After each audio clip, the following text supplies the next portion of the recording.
Hello everyone, this is Daryl Guberman, CEO of Guberman PMC LLC, quality consulting firm here in Connecticut.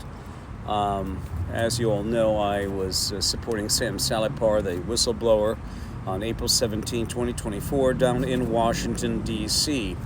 I have to say this,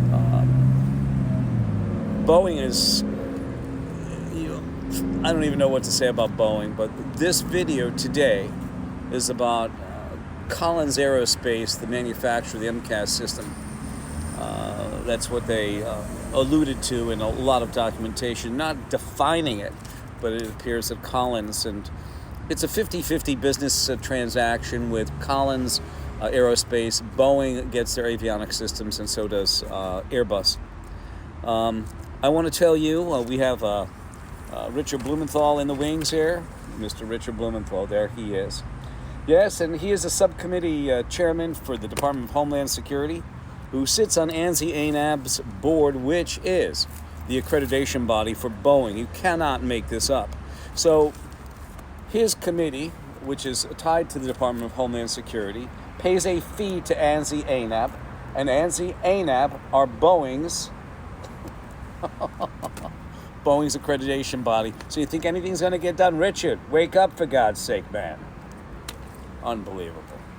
But anyway, I want to tell Richard this. Richard, one last thing before you trot out of here and go to the next meeting and the next meeting and the next meeting.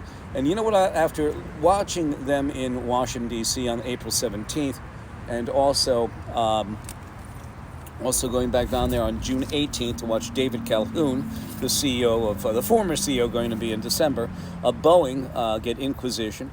The only thing he knows is that is $32 million in pay. I think he's going to get $45 million as like a severance deal. I think he's made enough money between 2009 and present. He should not get any money whatsoever. And don't put more nails in the coffin of the poor Ethiopian and Indonesian families. You know, I still remember that woman that was yelling at David Calhoun, "You killed my daughter, you killed my family, you killed my daughter." I say it time and time again because that's stuck in my mind. Okay? And you have Richard Blumenthal who run from one meeting to the next meeting to the next meeting, and he can't even get, and any of these people who are on the committee cannot get shit done because they're so bogged down with different meetings. You got to go back to the Congress, Senate, whatever. I got to go to another meeting. Let me tell you something. I don't care what they're paying them. I wouldn't do that. You got to be kidding me. You know, you're a human mind cannot handle the stresses and strains of one meeting, another meeting. I don't even think these people sleep. But we want to bring Robert Kelly Obert, the new CEO of Boeing, in here. And I want to tell you something. You see this guy, Richard? You see him? I want to tell you this, Richard, and this is going to be your fact. You see him?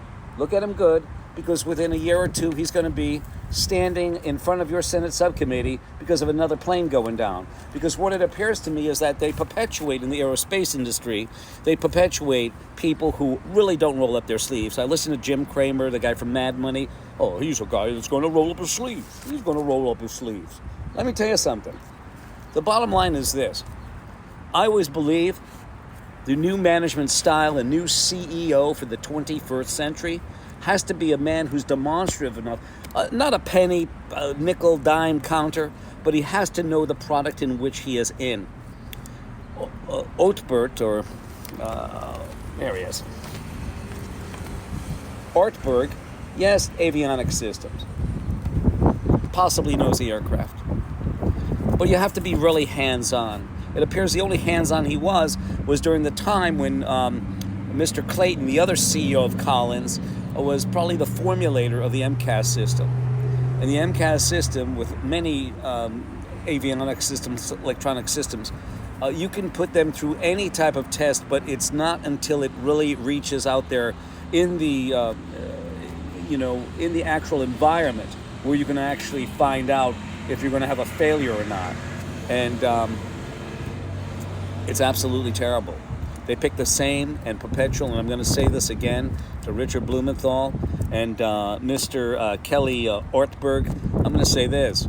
Oh, Mr. Ortberg, you're going to be back because you need people who are demonstrative enough. You had over 200 vice presidents on all these different programs, 737, 787, 777, that they never reported, it appears, back to David Calhoun, back to Dennis Muhlenberg.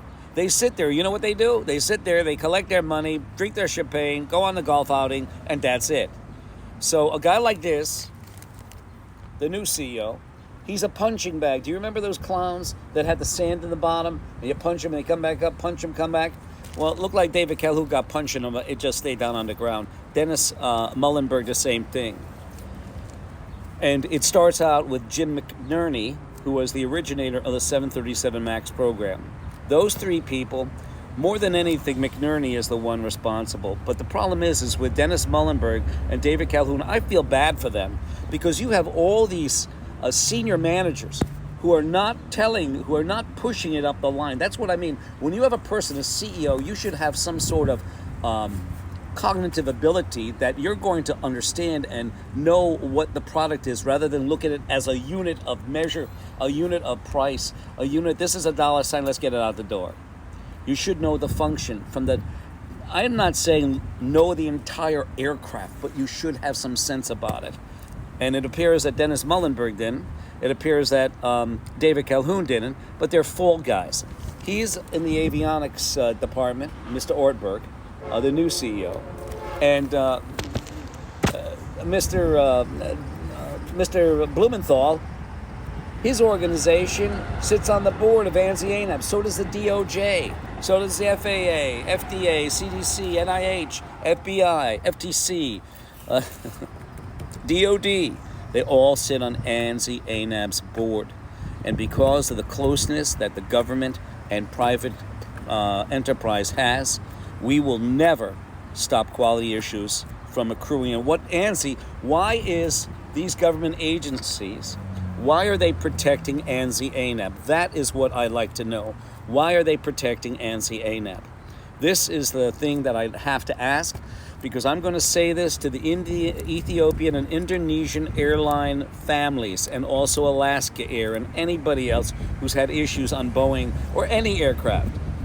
The lawyer has to go after ANSI-ANAB because they are underwriters for the International Accreditation Forum, which is incorporated in Delaware, which ANSI founded. And ANAB was an affiliate at the time. Now they're together since 2018. So ANSI-ANAB are responsible for any systematic or any product failure. I keep on repeating this over and over and over again, ladies and gentlemen. I'm going to leave it here.